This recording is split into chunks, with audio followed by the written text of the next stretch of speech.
رسول اللہ صلی اللہ علیہ وآلہ وسلم نے کہا، اس میں کچھ شک نہیں، ہرگز نہیں قائم ہوگی الساعۃ یہاں تک کہ اس سے پہلے 10 آیات نہ دیکھ لو۔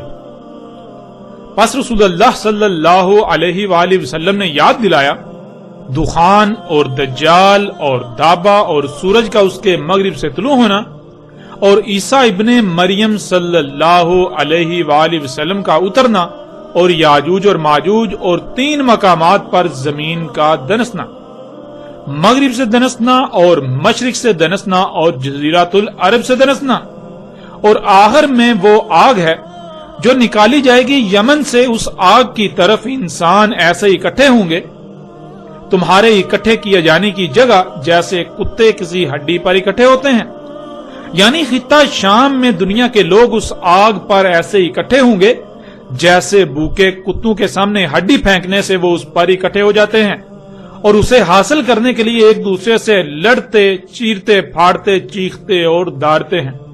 بالکل ایسے ہی خطہ شام میں انسان اس آگ کے حصول کے لیے اس کی طرف اکٹھے ہو جائیں گے اور اس کے حصول کے لیے کتوں کی طرح آپس میں لڑیں گے۔ ناظرین، اس روایت میں 10 آیات کا ذکر ہے جو کہ الساعۃ کی سب سے آخری اور بڑی علامات اور اشراط ہیں۔ محمد رسول اللہ صلی اللہ علیہ وآلہ وسلم نے الساعۃ کے قیام سے پہلے ان 10 آیات کے ظہور کا ذکر کیا۔ ان 10 آیات جو کہ علامات و اشراط سے ہیں، انہیں علامات و اشراط الکبریٰ کہا جاتا ہے، یعنی الساعۃ یا قیامت کی سب سے آخری اور بڑی علامات و اشراط۔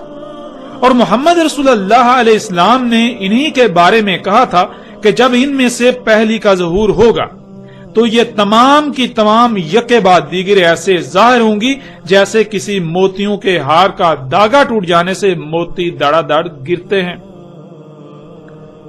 ناظرین، ہم گزشتہ ایک ساتھ میں ان 10 علامات و اشراط الساعۃ الکبریٰ میں سے دجال، دعوت الارض اور دخان پر تفصیل کے ساتھ نہ صرف بات کر چکے بلکہ حق ہر لحاظ سے واضح کر چکے۔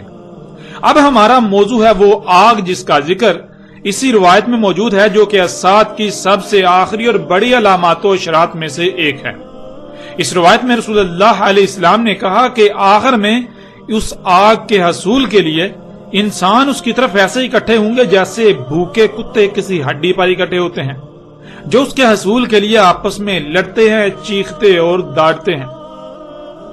ناظرین، اس کے علاوہ بھی روایات کی کثیر تعداد موجود ہے جس میں رسول اللہ علیہ السلام نے اس آگ کو الساعۃ کی سب سے بڑی اور آخری علامات و اشراط میں سے جو سب سے پہلے ظہور پذیر ہوں گی ان میں اس کا ذکر کیا، جیسا کہ آپ سکرین پر نظر آنے والی روایت میں دیکھ سکتے ہیں۔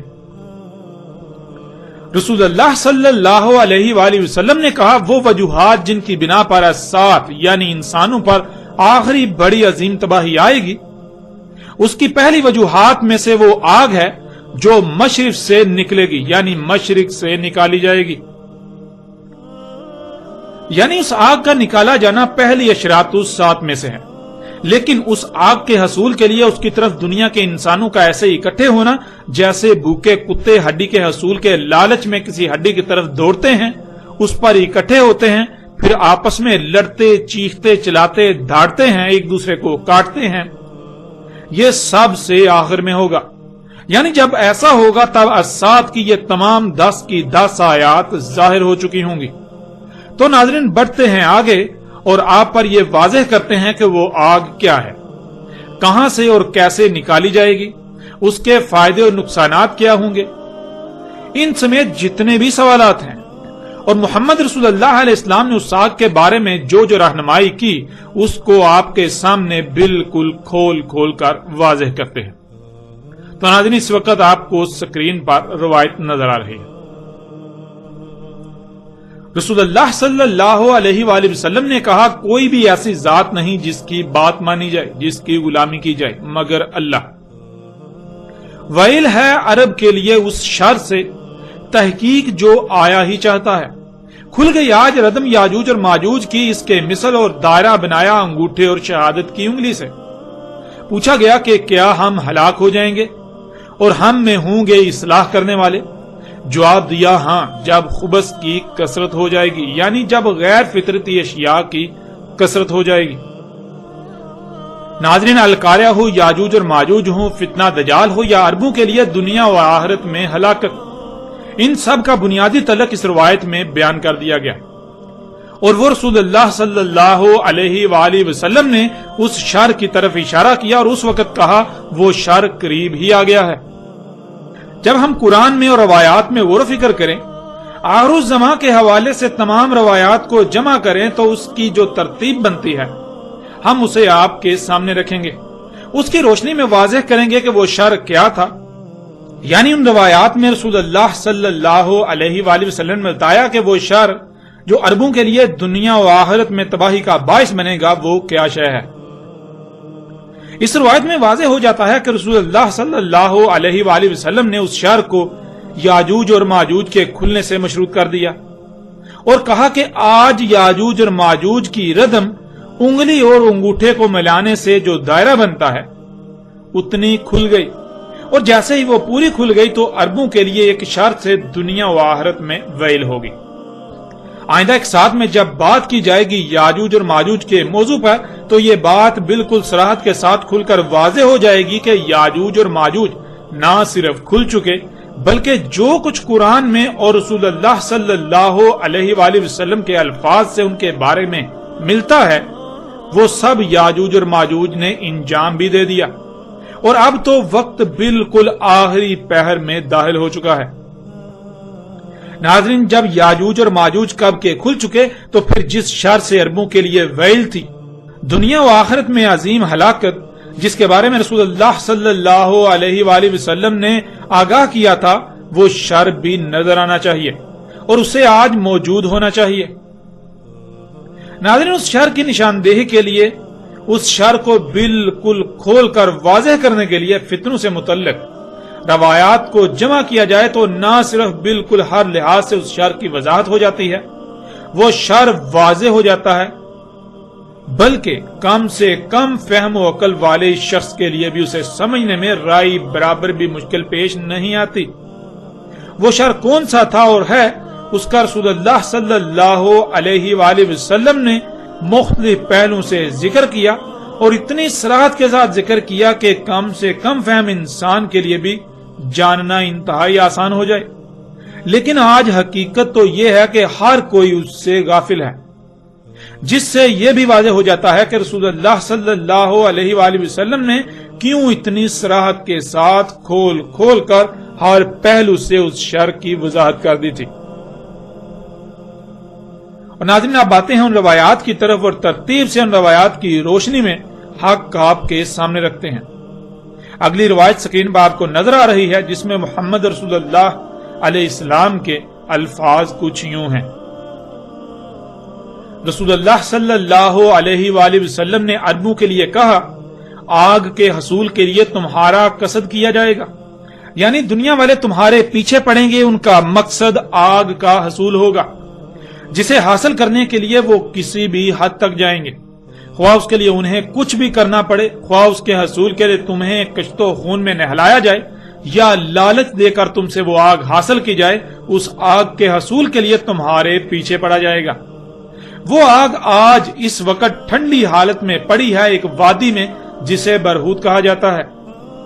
قرب قیامت ساتھ جو گیسیں انسانوں کو ڈانپ لیں گی وہ اسی آگ سے ہوں گی، اس میں عذاب علیم ہوگا، یعنی اس آگ کی وجہ سے انسانوں کے اپنے ہی اعمال کے رد عمل سے خارج ہونے والی گیسیں پوری دنیا کے انسانوں کو ڈانپ لیں گی، اور ان کی وجہ سے انسانوں کو طرح طرح کی ہلاکتوں، مصیبتوں، پریشانیوں، بیماریوں، زلزلوں، طوفانوں اور سیلابوں سے طرح طرح کی تباہیوں کا سامنا کرنا پڑے گا۔ وہ آگ کھا جائے گی جانوں کو اور اموال کو، گھومے گی ساری دنیا میں 8 مرحلوں میں. اس آگ سے فضا میں اڑنے والی مخلوقات اڑیں گی اور وہ آگ اڑے گی جیسے ہوا اور وہ آگ اڑے گی جیسے بادل اڑتے ہیں. اس آگ کی حرارت کی شدت سے دن میں حرارت یعنی گرمی کی شدت بڑھے گی. یعنی نہ صرف اس آگ کی شدت دن میں سورج کی شدت سے سخت ہوگی بلکہ اس آگ کی حرارت کی شدت کی وجہ سے دن میں سورج کی گرمی کی شدت بھی بڑھتی جائے گی. اس کے لیے ہوگا جو بھی آسمان اور زمین میں ہے. وہ ایسے انتہائی اونچی آواز میں گرجے گی جیسے بادل گرجتے ہیں. ہوگی مخلوقات کے سروں کے اوپر اور عرش سے نیچے. یعنی بالکل ایسے جیسے جب پرندے اڑ رہے ہوتے ہیں تو وہ مخلوقات کے سروں سے اوپر آسمان میں اڑ رہے ہوتے ہیں اور عرش کے نیچے. رسول اللہ صلی اللہ علیہ وآلہ وسلم سے پوچھا گیا، اے اللہ کے رسول صلی اللہ علیہ وآلہ وسلم، کیا وہ آگ اس وقت سلامتی ہوگی مومنین اور مومنات کے لیے؟ تو رسول اللہ صلی اللہ علیہ وآلہ وسلم نے جواب دیا کہ جس وقت اس آگ کے حصول کے لیے اربوں کا قصد کیا جائے گا، یعنی دنیا والے ان کے پیچھے پڑیں گے اور جو کچھ اس آگ کے بارے میں بتایا گیا وہ سب ہوگا، تو اس وقت دنیا میں مومن اور مومنات ہوں گے کہاں؟ اس وقت تو مومنون اور مومنات یعنی ایسے لوگ جو اللہ کی دعوت کو تسلیم کر کے اسی طرح اس پر عمل کریں، وہ کہاں ہوں گے؟ اس وقت ایسے لوگ ہوں گے ہی نہیں جو اللہ کے قانون میں مومن ہوں. اس وقت وہ لوگ جو خود کو مومنون اور مومنات سمجھ اور کہلا رہے ہوں گے وہ انتہائی برے ہوں گے. وہ گدھوں سے بھی برے ہوں گے. وہ اس طرح رستوں میں جنسی حاجات کو پورا کریں گے جیسے جانور رستوں چوراہوں میں جنسی حاجات کو پورا کرتے ہیں، اور ان میں کوئی شخص ایسا نہیں ہوگا کہ جو انہیں کہے کہ نہ کرو نہ کرو. ناظرین، وہ شر جس سے اربوں کے لیے دنیا و آخرت میں ہلاکت ہے، وہ شر کیا ہے؟ اس کی محمد رسول اللہ علیہ السلام نے بہت ہی صراحت کے ساتھ اور غیر معمولی طریقے سے وضاحت کر دی. رسول اللہ صلی اللہ علیہ وآلہ وسلم نے کہا، وہ شر آگ ہے جس کے حصول کے لیے انسان تمہارا یعنی اربوں کا قصد کریں گے. اس آگ کے حصول کے لیے تمہارے پیچھے پڑ جائیں گے. وہ تم سے اس آگ کے حصول کے لیے کسی بھی حد تک جانے سے گریز نہیں کریں گے. جہاں مال و دولت سمیت مختلف لالچ دے کر تم سے وہ آگ حاصل کریں گے، تو وہیں اگر یہ حربہ کارگر ثابت نہ ہوا تو خواہ تم تباہ و برباد ہو جاؤ، تمہیں کشت و خون میں نہلا دیا جائے، وہ کسی بھی صورت وہ آگ تم سے حاصل کر کے ہی رہیں گے. اور پھر ناظرین، محمد رسول اللہ علیہ السلام نے انتہائی چونکا دینے والی بات کہی. اس وقت کہا کہ آج کے وقت وہ آگ وادی برہوت میں ٹھنڈی حالت میں پڑی ہے.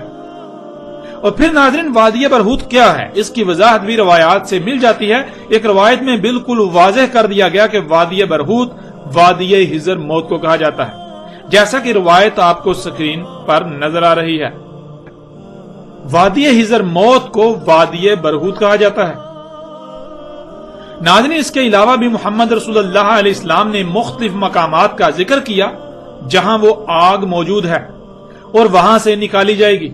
یہاں تک کہ کیسے نکالی جائے گی اس کی بھی چونکا دینے والی تفصیلات بتا دی. جیسے ہی ہم آگے بڑھیں گے تو ایسی تمام روایات بھی آپ کے سامنے آئیں گی.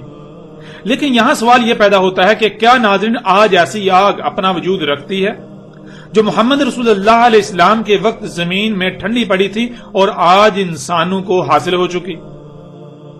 کیا آج ایسی آگ موجود ہے؟ کیا آج ایسی آگ موجود ہے جس کے حصول کے لیے کچھ قومیں اربوں کا قصد کر رہی ہیں، یعنی اس آگ کے حصول کے لیے اربوں کے پیچھے پڑی ہوئی ہیں اور کسی بھی صورت اس آگ کو حاصل کرنے سے گریز نہیں کر رہی؟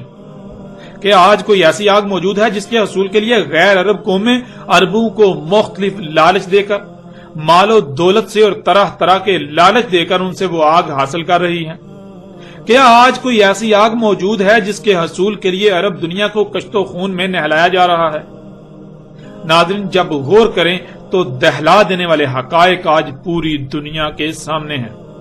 ہاں، واقعتاً آج ایسی آگ موجود ہے جو محمد رسول اللہ علیہ السلام کے وقت زمین کی گہرائیوں میں ٹھنڈی حالت میں پڑی تھی اور آج نکالی جا رہی ہے، اور وہ آگ ہے خام تیل. ناظرین، کون نہیں جانتا کہ خام تیل تو حقیقت میں آگ ہے جو زمین میں ٹھنڈی حالت میں موجود ہے. آج اس آگ کے حصول کے لیے غیر عرب قومیں عرب دنیا کا قصد کیے ہوئے ہیں، ان کے پیچھے پڑی ہوئی ہیں اور ان سے اس آگ کے حصول کے لیے کسی بھی حد تک جانے سے گریز نہیں کر رہی۔ ناظرین، اسی آگ کے حصول کے لیے سلطنت عثمانیہ کا خاتمہ کر کے اسلامی ریاست خواہ کیسی ہی تھی اس کے ٹکڑے ٹکڑے کر کے انہوں نے اپنے حواریوں کو ان پر مسلط کر دیا، کیونکہ مغربی دنیا کو علم تھا کہ جب تک خلافت کے نام پر ایک اسلامی ریاست موجود ہے وہ کبھی بھی اس آگ کو حاصل نہیں کر سکتے، کیونکہ سلطنت عثمانیہ مغربی دنیا بالخصوص اس وقت کی سپر پاور برطانیہ کو اپنا دشمن سمجھتی تھی، اور برطانیہ کو بخوبی علم تھا کہ جب تک وہ اپنے اس دشمن کو ختم نہیں کر لیتی، اپنے اس دشمن کو ہٹا نہیں لیتی، اس کو ٹکڑوں ٹکڑوں میں تقسیم کر کے اپنے حواریوں کو مسلط نہیں کر لیتی، تب تک وہ اس آگ کو حاصل نہیں کر سکتے۔ ناظرین، اس آگ کا حصول ہی یہ وجہ تھی کہ برطانیہ جو اس وقت کی عالمی طاقت تھا، اس نے مسلمانوں کی صدیوں سے چلی آ رہی خلافت کے نام پر اسلامی ریاست کو ٹکڑے ٹکڑے کرنے کے لیے اپنے حواریوں کو متحرک کیا اور اپنے مقصد میں کامیاب ہو گیا۔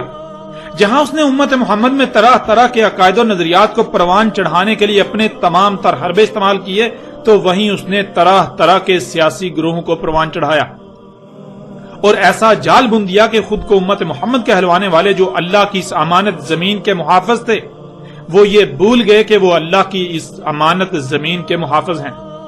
یہاں تک کہ اسلام کے نام پر ایسی ایسی خرافات عام کی گئیں کہ کسی کو علم ہی نہ رہا کہ اسلام ہے کیا۔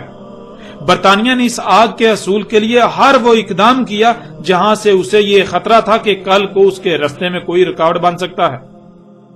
اس میں ایک اقدام یہ تھا کہ خود کو امت محمد کہلانے والوں کو قتال فی سبیل اللہ سے دور کرنا، یہاں تک کہ اسلام سے اسے محو کر دینا، اور اس کے لیے جہاں اس نے عرب دنیا میں اپنے بہروپیوں کو اسلام کے ٹھیکیداروں کے نام پر مسلط کر دیا، تو وہیں اس نے بر صغیر میں اپنے حواری کھڑے کیے اور ان کی بھرپور نصرت کی۔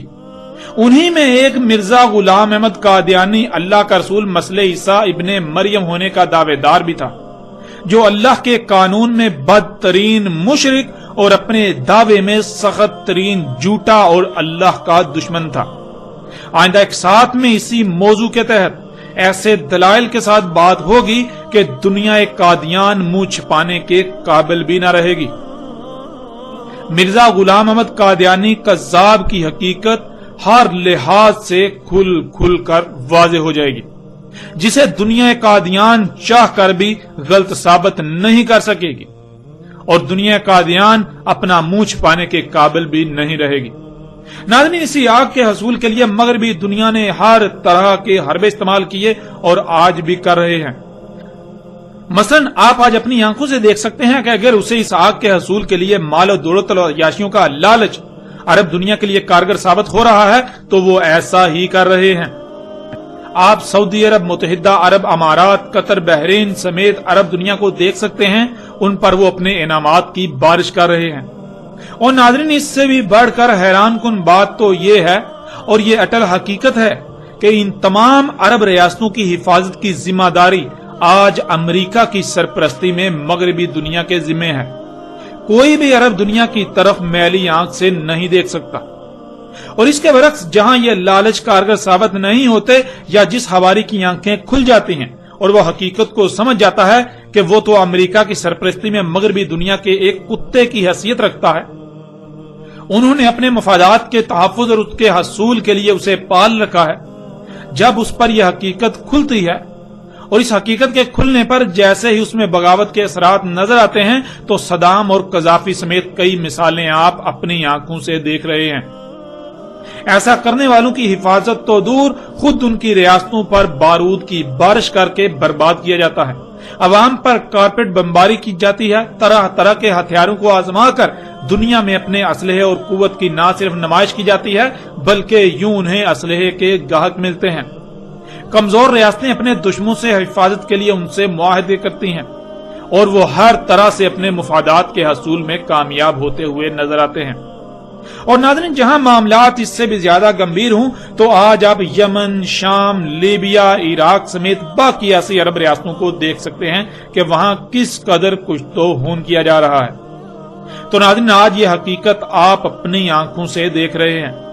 محمد علیہ السلام نے کہا تھا کہ تمہارا قصد کیا جائے گا اس آگ کے لیے جو آج اس وقت ٹھنڈی پڑی ہوئی ہے، تو کیا آج اسی آگ کے لیے قصد نہیں کیا جا رہا؟ کہ آج اسی آگ کے حصول کے لیے مغربی دنیا عربوں کے پیچھے نہیں پڑی ہوئی اور اس آگ کے حصول کے لیے کسی بھی حد تک نہیں جا رہی؟ حقیقت ہر لحاظ سے آپ کے سامنے ہے۔ کون نہیں جانتا آج عرب دنیا میں جو کچھ بھی ہو رہا ہے یہ سب اسی آگ کے حصول کی خاطر ہو رہا ہے جسے آج خام تیل کا نام دیا جاتا ہے۔ پھر ناظرین محمد رسول اللہ علیہ السلام نے اس آگ کی پہچان کے لیے جو رہنمائی کی، اس آگ کی پہچان کے لیے جو الفاظ استعمال کیے، وہ بھی انتہائی حیران کن اور چونکا دینے والے ہیں۔ جیسا کہ محمد رسول اللہ علیہ السلام نے کہا تھا کہ قیامت الساعہ کی اشراط میں سے ایک شرط دخان، یعنی جو گیسیں انسانوں کو ڈانپ لیں گی وہ اسی آگ سے ہوں گی، اس میں عذاب علیم ہوگا۔ یعنی اس آگ کی وجہ سے انسانوں کے اپنے ہی اعمال کے رد عمل سے خارج ہونے والی گیسیں پوری دنیا کے انسانوں کو ڈانپ لیں گی اور ان کی وجہ سے انسانوں کو طرح طرح کی ہلاکتوں، مصیبتوں، پریشانیوں، بیماریوں، زلزلوں، طوفانوں اور سیلابوں سے طرح طرح کی تباہیوں کا سامنا کرنا پڑے گا۔ اور ناظرین کیا دخان کے موضوع پر گزشتہ ایک ساتھ میں یہ سب واضح نہیں ہو چکا؟ ذرا غور تو کریں، ان دخان یعنی آج جو گیسیں پوری دنیا کی فضا میں بھر چکی ہیں، ان کی بنیاد کیا ہے؟ کیا ان کی بنیاد یہی آگ خام تیل نہیں ہے؟ بالکل، ان کی بنیاد یہی آگ خام تیل ہے۔ دخان اسی آگ سے ہیں۔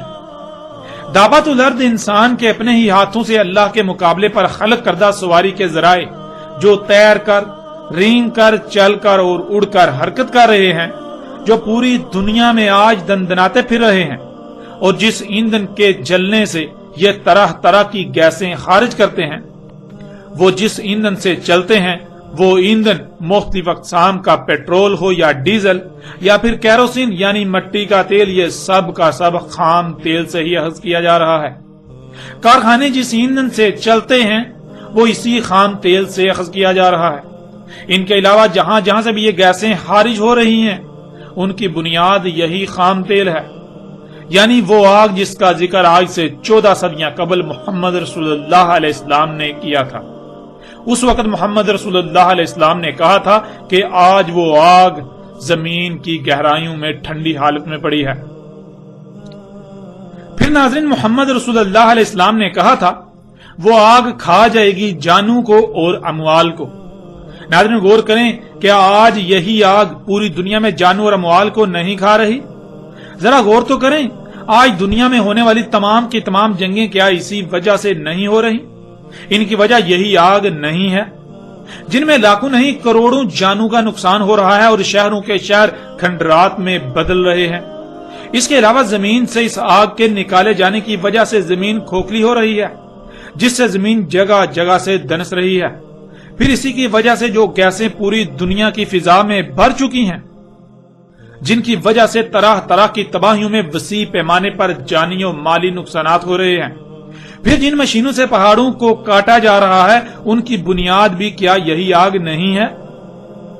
اور پہاڑوں کو کاٹنے سے زمین کا توازن بگڑ کر زلزلے اور تباہیاں آ رہی ہیں، ان میں بھی جانی اور مالی نقصان۔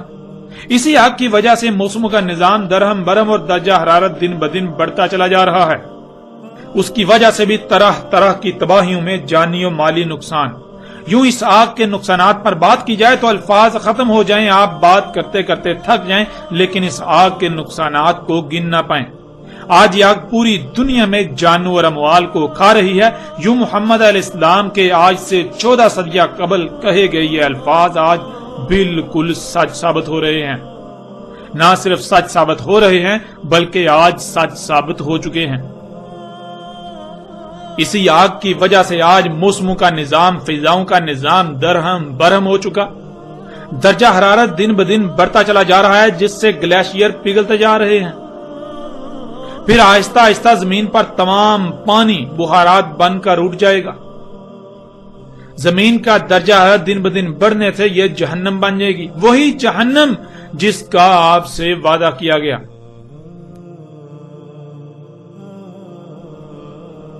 پھر ناظرین محمد رسول اللہ علیہ السلام نے کہا گھومے گی ساری دنیا میں 8 مرحلوں میں، اس آگ سے فضا میں اڑنے والی مخلوقات اڑیں گی، وہ آگ اڑے گی جیسے ہوا اور آگ اڑے گی جیسے بادل اڑتے ہیں۔ ناظرین آج یہ آگ پوری دنیا میں گھوم چکی، پوری دنیا میں دندناتی پھر رہی ہے۔ آج اسی آگ سے فضا میں اڑنے والی مخلوقات دابت الارض جہازوں اور ہیلی کاپٹروں کی صورت میں اڑ رہے ہیں۔ یہ حقیقت بھی آج آپ کے سامنے ہے۔ ناظرین غور کریں، جس ایندھن سے یہ جہاز اور ہیلی کاپٹرز وغیرہ اڑتے ہیں وہ ایندھن کہاں سے آیا؟ وہ یہی آگ ہی تو ہے جسے آپ خام تیل کہتے ہیں، اسی سے اخذ کیا جاتا ہے۔ ناظرین کیا آج یہ آگ ہوا کی طرح نہیں اڑ رہی؟ آج آپ پوری دنیا کی فضا کو دیکھیں، وہ اسی آگ سے بری ہوئی ہے۔ یعنی جن گیسوں سے پوری دنیا کی فضا بھر چکی ہے وہ اسی آگ سے ہی تو خارج ہو رہی ہیں۔ اور ناظرین کیا آج یہ آگ بالکل بادلوں کی طرح نہیں اڑ رہی؟ ذرا آپ کارخانوں کی چمنیوں کو دیکھیں اور سوچیں کہ آج سے 14 صدیاں قبل اس کا ذکر کرنا مقصود ہوتا تو کس طرح ذکر کیا جاتا؟ کیا اس سے بہتر کوئی اور الفاظ ہو سکتے تھے جو محمد علیہ السلام نے اس وقت استعمال کیے جب ان اشیاء کے بارے میں تصور کرنا بھی محال تھا؟ آج آپ اپنی آنکھوں سے اس آگ کو بادلوں کی طرح اڑتا ہوا دیکھ سکتے ہیں، یوں یہ حقیقت بھی آج آپ کے بالکل سامنے ہے۔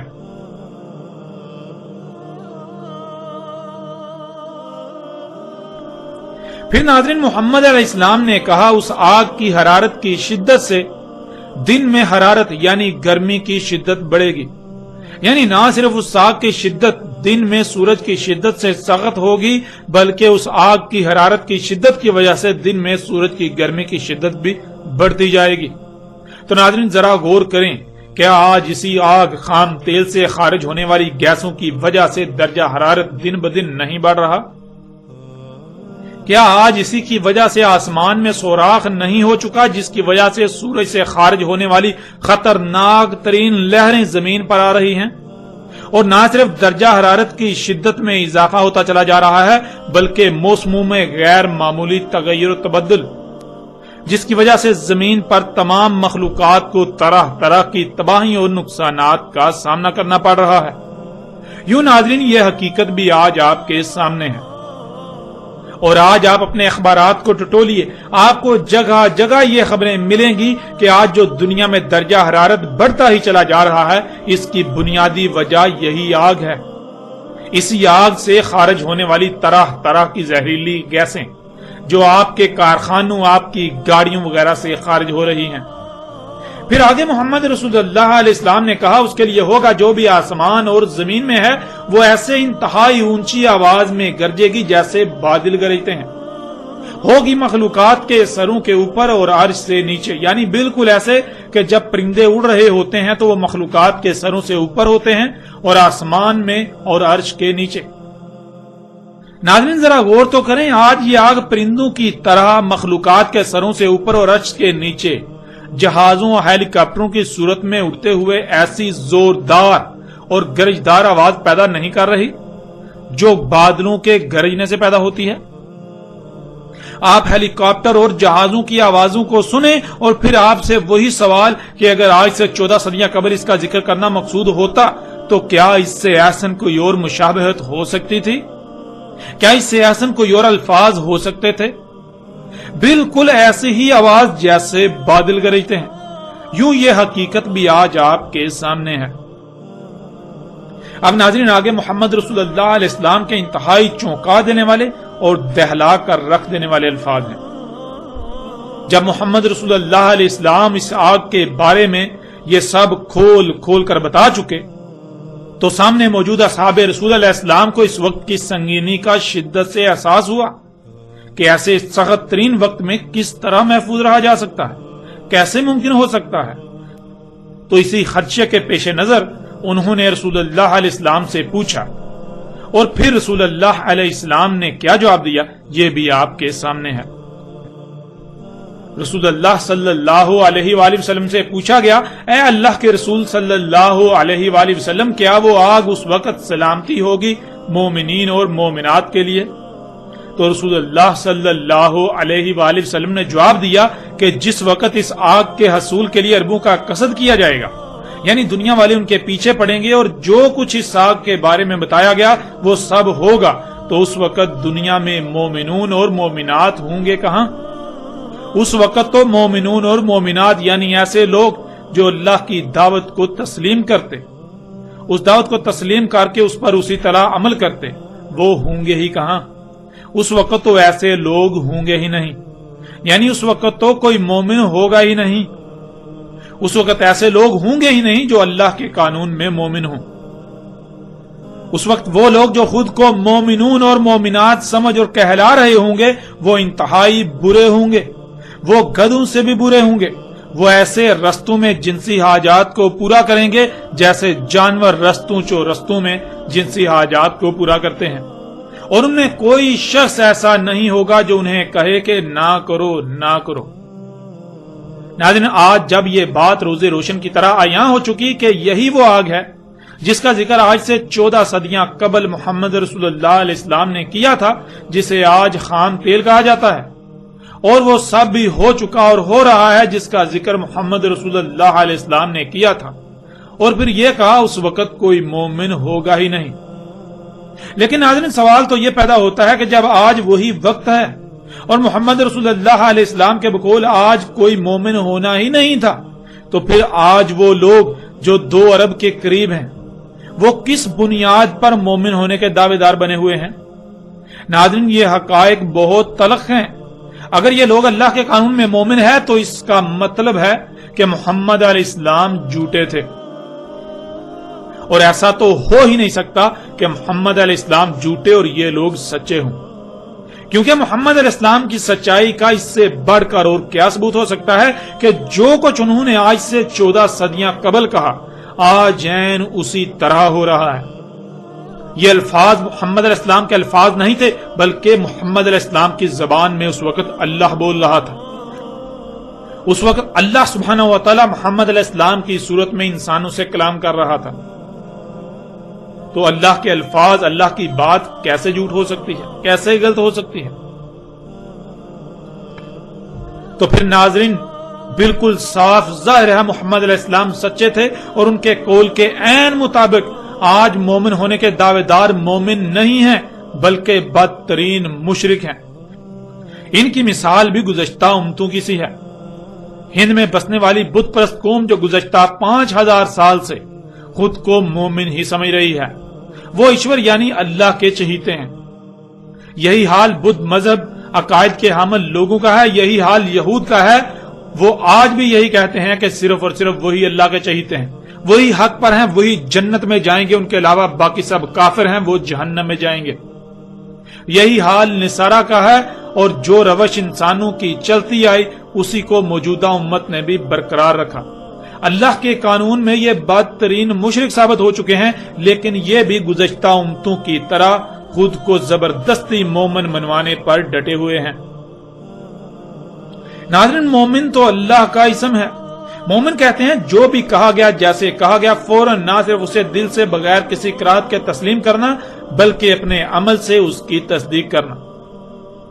تو آج جو خود کے مومن ہونے کے دعوے دار ہیں، ذرا وہ اپنے گریبان میں جھانکیں، کیا وہ فرقہ در فرقہ تقسیم نہیں ہو چکے؟ کیا اللہ نے انہیں یہ حکم دیا تھا، یا اللہ نے الٹا اس سے سختی کے ساتھ منع کیا کہ فرقوں میں تقسیم مت ہونا؟ لیکن حقیقت آج آپ کے سامنے ہے۔ اللہ نے حلال طیب رزق کا حکم دیا، لیکن آج خود کو مومن کہلانے والوں کو نہ حلال کا علم نہ ہی طیب کا۔ اللہ نے اپنی خواہشات کی اتباع کرنے سے سختی کے ساتھ منع کیا۔ جو خواہشات کی اتباع کرتے ہیں وہ مشرک ہوتے ہیں، ان کے لیے اللہ کے قانون میں ہدایت ہے ہی نہیں۔ لیکن آج خود کو مومن کہلوانے والے کیا کر رہے ہیں؟ ذرا غور کریں، وہ جو کچھ کھا رہے ہیں، جو کچھ پی رہے ہیں، جو کچھ ضروریات کے نام پر استعمال کر رہے ہیں، کیا اللہ نے اس سب کا حکم دیا، یا اپنی خواہشات کی اتباع میں ایسا کر رہے ہیں؟ حقیقت آج آپ کے سامنے ہے۔ اللہ نے قرآن میں بار بار بالکل کھول کر یہ بات واضح کر دی کہ دین فطرت پر قائم ہونا ہے، لیکن یہاں کسی کو فطرت کا علم ہی نہیں۔ اللہ نے کہا کہ اللہ کی خلق میں کسی بھی قسم کی کوئی تبدیلی مت کرنا، لیکن آج خود کو مومن کہلوانے والے بھی مفسدین کے ساتھ کندھے سے کندھا ملائے چل رہے ہیں اور اللہ کی مخلوقات میں تبدیلیاں کر رہے ہیں۔ اللہ نے فطرت پر توکل کرنے کا حکم دیا تو ذرا غور کیجئے، فطرت نے آپ کی سواری کی حاجت کو پورا کرنے کے لیے کن ذرائع کا وجود دیا، اور کیا آپ انہی پر توکل کر رہے ہیں؟ فطرت نے تو گھوڑے، گدھے، خچر اور اونٹ کو اس مقصد کے لیے وجود دیا، لیکن آپ تو اس کے برعکس مصنوعی ذرائع پر توکل کر رہے ہیں، اور وہ بھی ان کے خلق کردہ جن کو دن رات کافر کافر کہتے ہوئے تھکتے نہیں۔ یعنی اللہ کافروں پر تو راضی، ان پر انعامات کی بارش کر رہا ہے اور اپنے غلاموں کو، مومنوں کو بھول چکا ہے۔ ذرا غور کریں اپنے اعمال میں، غور کریں کہ آپ مومن ثابت ہوتے ہیں یا پھر بدترین مشرک۔ ناظرین، حقیقت بہت تلخ ہے، اسے تسلیم کرنا آپ اپنی توہین سمجھیں گے، لیکن یاد رکھیں عنقریب آپ تسلیم کریں گے، لیکن تب کوئی فائدہ نہیں ہوگا۔ آج وقت ہے اپنی آنکھیں کھول لیجئے، ورنہ عذاب آپ کے سر پر آ چکا ہے۔ غور کریں یہ سب آج ہی آپ پر واضح کیوں کیا جا رہا ہے؟ آج سے پہلے ایسا کیوں نہ ہوا؟ ذرا غور کریں، اس سے پہلے کہ وقت ختم ہو جائے۔ اور پھر یہ بھی آج آپ اپنی آنکھوں سے دیکھ رہے ہیں، خود کو مومن کہلوانے والے بے حیائی اور فحاشی میں کس قدر بڑھ چکے ہیں۔ محمد رسول اللہ علیہ السلام کے یہ الفاظ بھی آج بالکل سچ ثابت ہو چکے ہیں۔ خود کو مومن کہلوانے والے بے حیائی اور فحاشی میں گدھوں سے بدتر ہو چکے ہیں۔ جانوروں کی طرح رستوں میں اپنی جنسی حاجات کو پورا کر رہے ہیں، اور کوئی بھی ایسا نہیں جنہیں اختیار دیا گیا کہ وہ اختیار کے باوجود انہیں روکے۔ یہ تمام تر حقائق آج آپ کے سامنے ہیں۔ تو ناظرین، وہ آگ کیا ہے؟ یہ حقیقت بالکل کھل کر واضح ہو چکی۔ بڑھتے ہیں آگے اور دیکھتے ہیں کہ محمد رسول اللہ علیہ السلام نے اس آگ کے بارے میں مزید کیا کہا۔